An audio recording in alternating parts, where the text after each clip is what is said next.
Tem misericórdia de mim. E muitos o repreendiam para que se calasse, mas ele clamava cada vez mais: Filho de Davi, tem misericórdia de mim. Amém? Tome assento, por gentileza, nesta noite tão maravilhosa que o Senhor tem nos dado pela sua infinita misericórdia.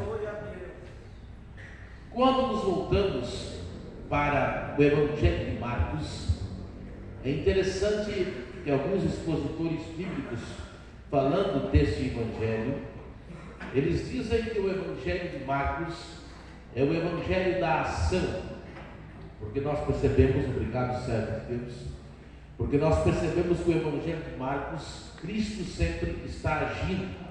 Ora, Ele está libertando os oprimidos, ora, Ele está curando. Jesus sempre está agindo no reino de Deus, neste Evangelho tão dinâmico que é o Evangelho que escreveu Marcos. Também nós podemos perceber neste Evangelho Jesus sendo superior aos demônios, superior às enfermidades, superior ao inferno. É interessante também notar que este episódio bíblico tão conhecido aconteceu nos últimos dias do ministério de Cristo aqui na terra. Jesus estava indo para Jerusalém, onde ele seria crucificado e depois iria ressuscitar, vencendo a morte e o inferno. Mas antes de chegar em Jerusalém, acompanhado sempre de uma grande multidão, ele iria passar na cidade de Jericó, onde ele iria transformar a vida de algumas pessoas. Mas especificamente iremos nos deter em Bartimeu, este homem que teria a sua vida transformada pelo encontro maravilhoso com Cristo Jesus. A passagem bíblica que acabamos de ler, e todos conhecem, e por certo já ouviram várias mensagens a respeito dela, diz que Bartimeu, ele não podia, na sua condição, e também pela grande multidão que onde Jesus estava sempre o acompanhava, uma multidão que acompanhava Jesus desde a Galileia. E é claro que na Galileia Jesus teve mais aceitação que na Judéia, onde Jesus, especificamente em Cafarnaum, que foi o seu quartel-general na Galileia, fez inúmeros milagres. Uma massa humana sempre, um aglomerado de pessoas sempre acompanhava Jesus. Bartimeu não pôde se aproximar de Jesus, do Galileu, na condição de deficiente visual, mas Bartimeu então começou a clamar: Jesus, filho de Davi, tem misericórdia de mim. Mas as pessoas insensíveis começaram a repreender ele. Então chegamos no tema da campanha escolhida tão maravilhosamente pelos irmãos, que fala de atitude. Bartimeu poderia se conformar com a situação, mas ele teve uma atitude e ele clamou mais alto: Jesus, filho de Davi, tenha misericórdia. A palavra que me chama a atenção nesta noite de quinta-feira, 5 de setembro de 2024, é a palavra atitude. O que significa atitude? Atitude é a maneira de agir diante de uma circunstância muitas vezes adversa. Nós temos uma atitude que pode mudar a nossa vida, a nossa existência. Quando nós olhamos para a Bíblia Sagrada, nós percebemos homens e mulheres que tiveram atitudes em momentos cruciais, que foram fundamentais. Quem está ouvindo, diga amém. Amém. Que mudaram a sua história. Ou podemos dizer que a Bíblia nos fala de atitudes fundamentais que o homem, que o ser humano precisa tomar em sua vida. Então, baseado nessa temática tão importante, eu quero pregar nesses minutos que são me dados. E eu agradeço aos obreiros, eu agradeço à igreja pela essa oportunidade tão maravilhosa. E com a graça de Deus eu quero pregar subordinado ao tema nesta noite sobre atitudes fundamentais que o homem precisa tomar em sua vida. Quem quer ouvir a palavra de Deus? Baseado na palavra de Deus, baseado na Bíblia, vamos usar bastante a Bíblia nesta noite. Eu quero pregar sobre atitudes fundamentais que o homem precisa tomar em sua vida. Eu quero começar pela primeira e a maior atitude que o homem precisa tomar em sua vida, a maior de todas. Se não, vejamos o que a Bíblia diz. Se você quiser acompanhar comigo, apenas ouça, fique à vontade. A maior de todas que o homem precisa tomar está em Tiago, na Epístola de Tiago, capítulo 4 e versículo 8. Se você quiser acompanhar, para conferir, ou apenas ouça, fique à vontade. Olha o que a palavra de Deus diz, a maior de todas as atitudes. E se você não tomou essa atitude, hoje ainda há tempo de tomar esta atitude. Amém. A maior de todas as atitudes que o homem precisa tomar. Olha o que a Bíblia diz. Tiago capítulo 4 e versículo 8. Chegai-vos a Deus, e Ele chegará a vós. Limpai as mãos, pecadores, e vós de duplo ânimo, purificai o coração. Que atitude é essa, pregador? A atitude de aceitar a Cristo. Glória a Deus, aleluia. Salvador. Porque Ele é o único mediador entre Deus e os homens.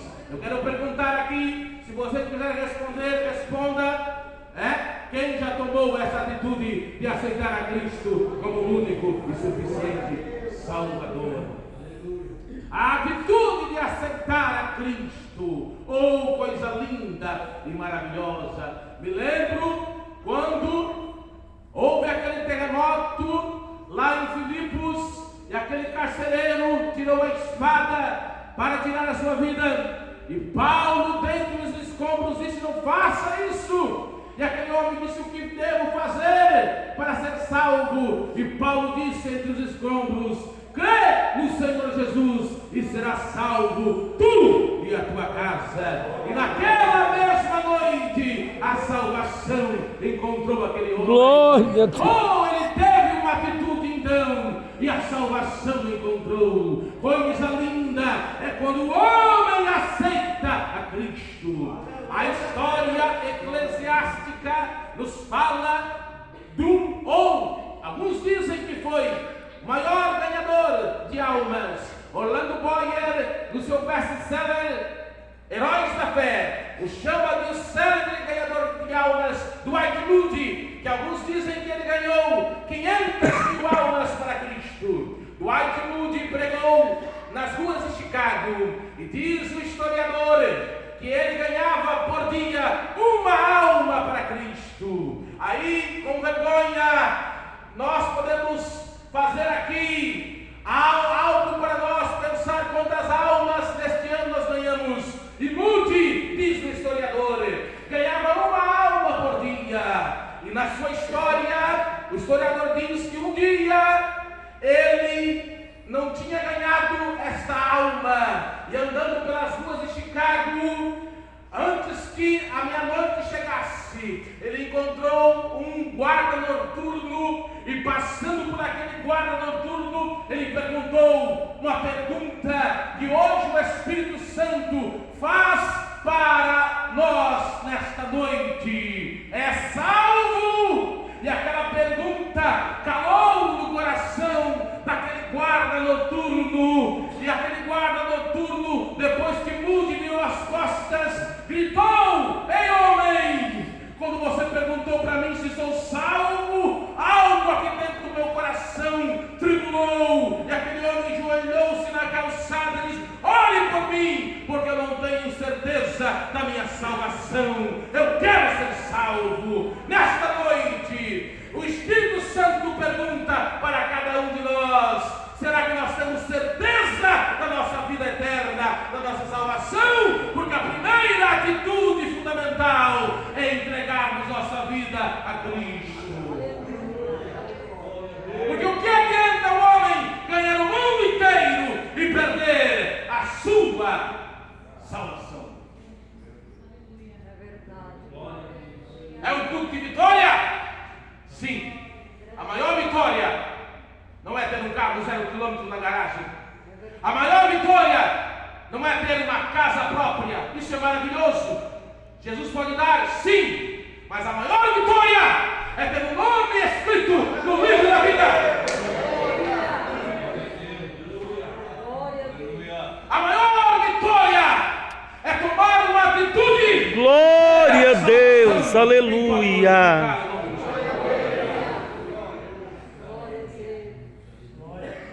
Estou pregando sobre atitudes fundamentais que o homem precisa tomar em sua vida. Olhando para a Bíblia e folheando ela, eu encontro uma segunda atitude fundamental que o homem precisa tomar em sua vida. Está em outro texto conhecidíssimo que todos aqueles que amam a palavra de Deus conhecem. Se você quiser acompanhar comigo, apenas ouça, fique à vontade. Você está na casa do Pai. Está no Evangelho que escreveu o Dr. Lucas, capítulo 15 e versículo 18. Diz assim o texto tão conhecido de todos que amam a Bíblia. Olha o que diz a palavra. Lucas, capítulo 15 e versículo 18. Diz assim o texto: levantar-me-ei e irei ter com meu pai, e dir-lhe-ei: Pai, pequei contra o céu e perante mim. Filho pródigo, lá na terra estrangeira, depois que perdeu tudo e desejava comer as bolotas que davam aos porcos, se lembrou da sua condição e ele tomou uma atitude: estou nesse estado deplorável, e os meus jornaleiros do meu pai, eles têm do bom e do melhor, eu vou voltar para a casa do meu pai. E ele tomou uma atitude e ele foi restaurado. Que atitude é essa? A atitude de ser restaurado. Quem sabe nesta noite eu estou falando para alguém que perdeu alguma coisa, entrou alguém, eu não conheço, eu não sei, talvez entrou alguém aqui quebrado, arrasado, que perdeu alguma coisa, destruído, mas se você tomar uma atitude, esse Deus que restaurou o filho pródigo ainda restaura, ainda restitui, para glorificar o nome do Senhor. Glória a Deus, aleluia. Quem está ouvindo? Quem está ouvindo? É interessante que há duas palavras tão maravilhosas: restauração e restituição. Tão maravilhosas. O que é restauração? Estão vendo esse copo aqui? Esse copo pode ser quebrado. Como é que é o nome do amado irmão ali? Paulo. Irmão Paulo pode ser alguém. Eu posso quebrar, o irmão Paulo pode restaurar esse copo e vocês podem olhar: poxa, o irmão Paulo, ele restaurou esse copo, parece que nunca foi quebrado. É isso que Deus faz. Ele restaura o vida do ser humano. E alguém olha e diz: coisa linda, parece que nunca foi quebrado, parece que nunca aconteceu na vida daquela pessoa. O nosso Deus é um Deus de restauração. Quem pode glorificar? E o que é restituição? Restituição é quando algo é roubado e o nosso Deus, e alguém vai lá e traz de volta aquilo que o ladrão roubou. Só que Deus, quando Ele devolve aquilo que é roubado, Ele dá em dobro. Me prova na Bíblia: Jó perdeu e Deus deu em dobro. Se você perder Deus vai dar em dobro, porque o nosso Deus é o Deus da restituição. Quem pode glorificar o nome do Senhor? Quem sabe nesta noite você tem que tomar a atitude de ser restaurado. O nosso Deus ainda restaura. Aleluia. Mas olhando para a Bíblia, estou pregando sobre atitudes fundamentais que o homem precisa tomar em sua vida. A primeira é a atitude de aceitar a Cristo. A segunda é a atitude de ser restaurado. E a terceira para ganhar tempo, nem vou folhear a Bíblia, mas um texto que todos que amam a Bíblia conhecem de cor e salteado. Está em João 11:40. João 11:40, Jesus na aldeia de Betânia diz aquele texto famoso para Marta e Maria. Jesus diz: se creres, verás a glória de Deus. Qual é a terceira atitude? A terceira atitude é de você crer que Jesus ainda faz milagres. A terceira atitude é de crermos que o Senhor ainda manifesta o seu poder em nossas vidas. Aleluia.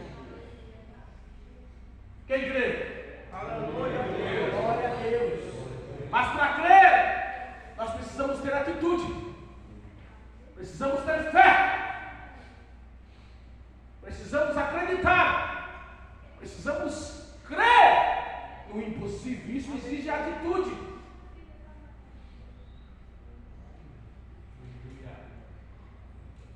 Alguns anos atrás, pela graça de Deus, eu fui no Nordeste. E um pastor lá do Nordeste contou uma história interessante. Tem algum nordestino aqui? E o pastor contou uma história interessante. O pastor lá da região ali de Canoa Quebrada, Aracati, contou uma história interessante. Lá no sertão não chovia. Uma igrejinha lá, os pastores se reuniram: vamos orar para Deus mandar chuva. E tinha uma adolescente, e ela acreditou, ela teve uma atitude de fé. Fazia meses que não chovia. No outro dia, ela apareceu com um guarda-chuva imenso. Ela teve uma atitude de fé. Aí o pastor disse: minha filha, por que você veio com esse guarda-chuva imenso? Porque o Senhor orou para a igreja. E eu creio que hoje, antes que o culto acabe, Jesus vai mandar uma chuva imensa, torrencial. Ou seja, a igreja orou, mas não acreditou. Mas a menina teve uma atitude. No meio do culto, o Senhor Jesus honrou a fé da menina e abriu as comportas do céu. Se tem uma coisa que segura a crente depois que o culto acaba, é melhor, o melhor diácono é chuva, irmão. Que acaba o culto, os irmãos não vão, quem não tem carro, fica até a chuva passar. E a chuva, e os irmãos vão embora, a menina dá licença, abriu aquele guarda-chuva da mãe de família, olhou para o pastor e disse: pastor, eu até dava uma pergunta para o senhor, mas o senhor vai se molhar para aprender a acreditar que o nosso Deus é poderoso e não duvidar. E ela foi embora, porque ela teve uma atitude, ela creu, nos creia nos milagres. Creia que o Senhor ainda faz milagres.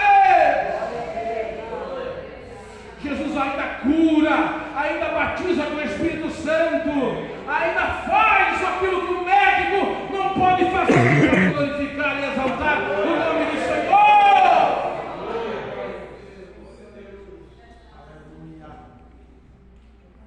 Mas olhando para, estou pregando sobre atitudes fundamentais. Aleluia. Que o homem precisa tomar em sua vida. A terceira é crer nos milagres. A quarta, o negócio vai estreitar. Eu já estou acabando, irmãos, mas eu sinto a presença de Deus. A quarta vai estreitar um pouco, irmãos. Não sei se os irmãos vão gostar, mas eu preciso entregar aquilo que Deus colocou no meu coração. A quarta está em Hebreus capítulo 12 e o versículo 14. O que está escrito em Hebreus 12, 14? Segui a paz com todos e a santificação, sem a qual ninguém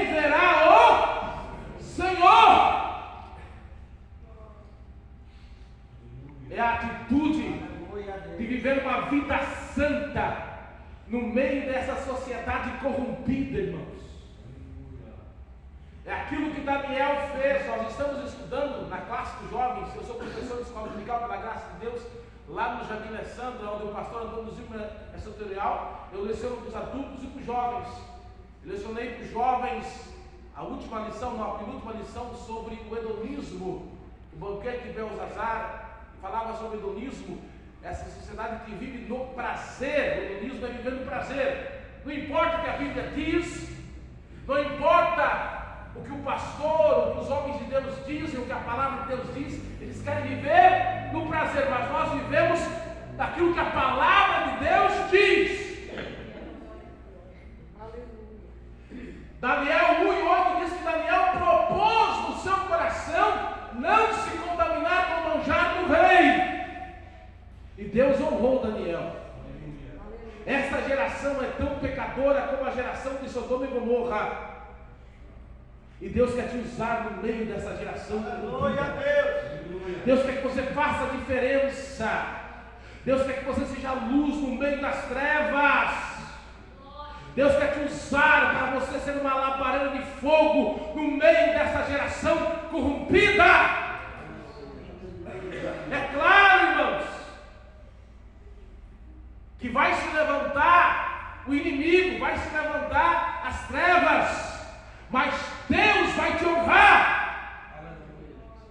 A igreja precisa fazer a diferença. Nós estamos vivendo os instantes finais da igreja na terra.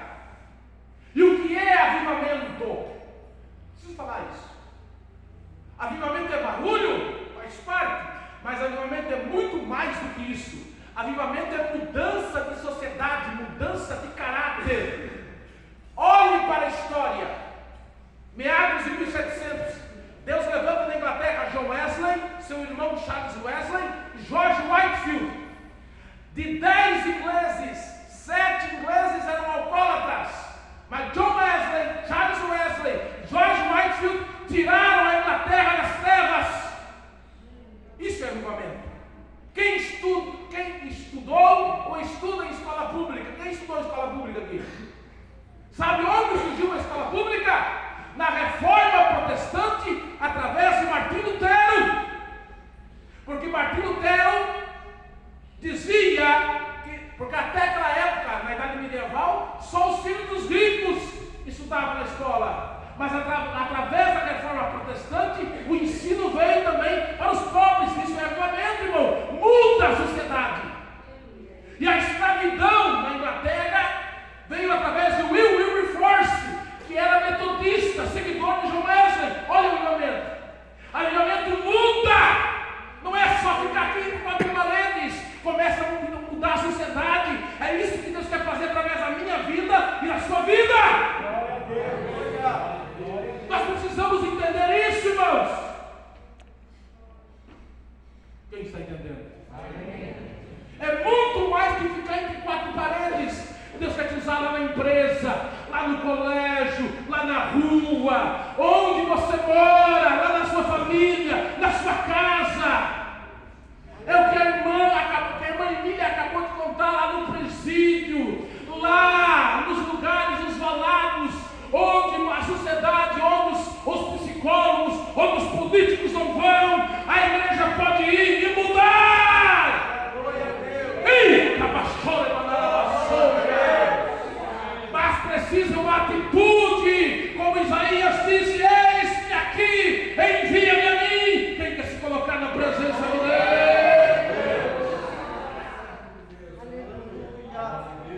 Pregador, não era essa mensagem que eu queria ouvir. Eu queria ouvir uma mensagem, né? Acabou de entrar um anjo comandante. Então, chamando o pregador, quando você chamar o Clóvis, é essa mensagem que você vai ouvir. Uma mensagem cristocêntrica para despertar a sua alma para a última hora.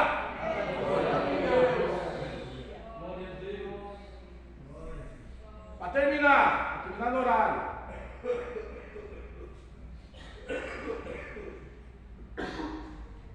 Mais uma atitude. Estou pregando sobre atitudes fundamentais. Glória a Deus. Que o homem precisa tomar em sua vida. Quem está ouvindo, diga amém. Amém. Uma atitude, irmãos, fundamental. E com isso termino e vou orar pela sua vida, porque eu sinto a presença de Deus. Aleluia. 1 Coríntios 15 e 19. Fecha a Bíblia, eu quero orar por você. 1 Coríntios 15 e 19. Texto lindo. Queria até que o meu irmão, o obreiro, lesse, porque eu acho esse texto tão lindo. Alguém lesse para mim em voz alta. 1 Coríntios 15 e 19. Eu acho tão lindo esse texto. Alguém achasse para mim, lesse em voz alta. 1 Coríntios 15 e 19. E com isso já termino essa mensagem. Quem achou? 1 Coríntios 15 e 19. Se apenas nesta vida temos esperança em Cristo, somos os mais miseráveis de todos os homens. Obrigado, servo de Deus. Se esperarmos em Cristo só nesta vida, somos os mais miseráveis. Que atitude é essa? A atitude, irmãos, de ter esperança só nesta vida. A nossa maior esperança, irmãos, é o céu. Aleluia. Claro, nós temos que trabalhar, nós temos que realmente se esforçar, mas a nossa maior esperança é o céu. Nós aprendemos a lição de Esther. O professor Paulo Legal, vira e mexe, que está falando da lição. Nós aprendemos uma lição de Esther, que de 1 milhão de judeus, quantos judeus? 50 mil apenas. Quantos voltaram para Zorobabel? Jerusalém é símbolo do céu. Babilônia é símbolo do... Irmãos, muitos já têm perdido a esperança do céu. Muitos nem querem mais que Jesus volte. Mas você não pode perder a esperança. Quem ainda tem esperança na volta? Quem ainda tem esperança na volta de Jesus? Não perca a esperança. Por mais que esse mundo ofereça as bandejas, irmãos, por mais que o inimigo ofereça e o mundo ofereça, faça que nem Paulo em Filipenses 3 e 13. Irmãos, contaminam o jugo que haja, não sabe, mas uma coisa faço, esquecendo as coisas que atrás ficam, prossigo para o alvo, pelo prêmio da soberana vocação em Cristo. Existe uma coroa que nos espera. Quem tem essa esperança? Glória a Deus, aleluia. O Senhor só não manifesta seu juízo nessa geração que é tão corrompida. Sabe por quê? Segunda Tessalonicenses 2 e 7. Porque o mistério da justiça já opera, mas há um que ainda resiste, até que do meio seja tirado. Os teólogos entendem que esse que resiste é o Espírito Santo que está com a igreja. Mas está chegando a hora da trombeta soar. E quando a trombeta soar, o Espírito Santo vai levar a igreja ao encontro de Jesus. Quem tem essa esperança? Aleluia. Então tome uma atitude, irmãos, de ter uma esperança viva no céu. Se coloque de pé.